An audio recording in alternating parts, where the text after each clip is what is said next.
सुबह की चाय में रेड लेबल, लॉन्ड्री के लिए सर्फ एक्सेल, नहाने के लिए लक्स या डव और किचन में किसान केचप।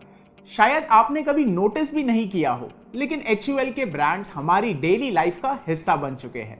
इसी वजह से पहली नजर में HUL एक स्ट्रॉन्ग बिजनेस लगता है, एंड राइटफुली सो। लेकिन स्टॉक मार्केट में कहानी यही खत्म नहीं होती, क्योंकि एक अच्छा बिजनेस और एक अच्छा स्टॉक दोनों हमेशा एक ही चीज नहीं होते। तो सवाल ये है, HUL जैसा स्ट्रॉन्ग बिजनेस क्या आज की वैल्यूएशन पर भी अच्छा इन्वेस्टमेंट है? देखो, HUL एक मैच्योर कंज्यूमर बिजनेस है। Strong brand, steady demand, relatively low debt और स्ट्रॉन्ग कैश जनरेशन। इसी वजह से इन्वेस्टर्स इसे प्रीमियम वैल्यूएशन देने के लिए तैयार रहे हैं। पिछले डेकेड में HUL का स्टॉक कंपनी के प्रॉफिट से काफी फास्टर ग्रो हुआ, यानी मार्केट ने HUL के बिजनेस को उसकी अर्निंग्स ग्रोथ से भी ज्यादा प्रीमियम दिया। अब सवाल है, ये एक्स्ट्रा रिटर्न आया कहां से? आंसर सिंपल है, वैल्यूएशन।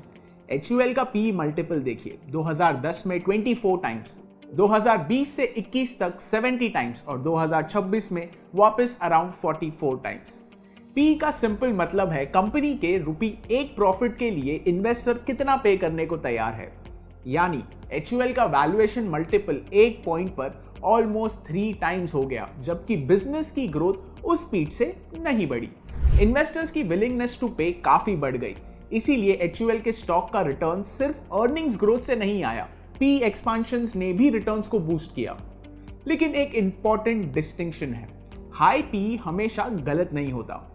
दो कंपनी सोचिए, दोनों का प्रॉफिट 10% एनुअली ग्रो कर रहा है, लेकिन पहली कंपनी का ग्रोथ मेंटेन करने के लिए कम कैपिटल री इन्वेस्ट करना पड़ता है, जबकि दूसरी को ऑलमोस्ट सारा प्रॉफिट बिजनेस में लगाना पड़ता है।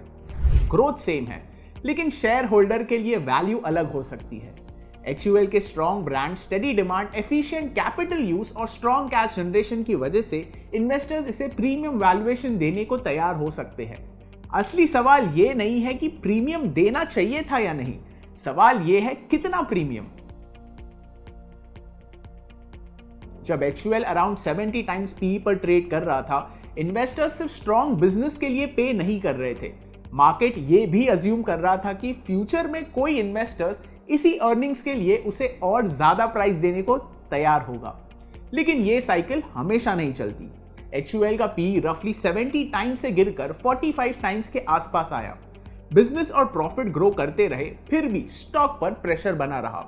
यानी बिजनेस नहीं टूटा, वैल्यूएशन टूट गई। जो वैल्यूएशन एक्सपांशन से पहले रिटर्न्स को बूस्ट कर रहा था, वही वैल्यूएशन कंप्रेशन बाद में रिटर्न्स को ड्रैग करने लगा। ये इन्वेस्टिंग का इंपॉर्टेंट लेसन है। अच्छा बिजनेस स्ट्रॉन्ग अर्निंग्स ग्रोथ दे सकता है, लेकिन एक्सपेंसिव वैल्यूएशन पर वही ग्रोथ आपको एक्सपेक्टेड रिटर्न नहीं दे सकता। लेसन ये नहीं है कि एक्सपेंसिव स्टॉक से हमेशा दूर रहो। क्वालिटी के लिए प्रीमियम देना ठीक है, लेकिन उस प्रीमियम के लिए कोई भी प्राइस पे करना सही नहीं। किसी भी ग्रेट कंपनी को खरीदने से पहले एक सिंपल सवाल पूछिए, अगर इसका PE आज के लेवल से और नहीं बढ़ा तो मुझे रिटर्न कहां से मिलेगा? फिर देखिए अर्निंग्स रियलिस्टिकली कितनी ग्रो हो सकती है, डिविडेंड्स क्या ऐड करेंगे और करंट वैल्यूएशंस पर एक्सपेक्टेड रिटर्न क्या बनता है।